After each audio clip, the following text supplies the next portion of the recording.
একটা ছোট মাটির ঘর, ঘরের পাশে সামান্য জমি, যেখানে চাষ করে কোনো মতে দিন চলে।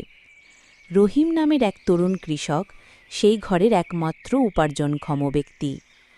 তার বাবা করিম শারীরিকভাবে দুর্বল, আর মা আমিনা প্রতিদিন রুটি বানিয়ে তার সঙ্গ দেয়। গত 2 বছরে 3 বার ফসল নষ্ট হয়েছে। বৃষ্টি ঠিকমতো হয়নি। বাবা কাশতে কাশতে বলেন, এই মাটি আর কিছু দেবে না রহিম, এবার শহরে যা। রহিম চুপ করে থাকে, শহরে যেতে চায় না।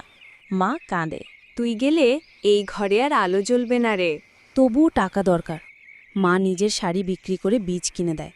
বাবা কষ্টে হলেও বলে, শেষবার চেষ্টা কর, এরপর যা ইচ্ছে করিস। রহিম দিনরাত এক করে মাঠে কাজ করে।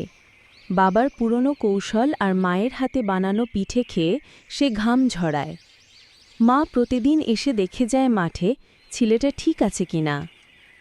বাবা বাড়ি বসে দূর থেকে মাটির গন্ধ শোকে। এই গন্ধেই তো আমি বড় হয়েছি। 3 জন, 3টা প্রাণ, একটা জমি নিয়ে স্বপ্ন বনে। একদিন সকালে রহিম হঠাৎ চিৎকার করে ওঠে, মা, বাবা, ওঠো তো, ফসল হয়েছে, ধান ধরছে। সেই দিন তারা একসাথে ভাত খায়, নতুন ধানের। শুধু 3 জন, বাড়ির উঠোনে। 3 জন মানুষ, এক টুকরো জমি, আর অটুট বিশ্বাস।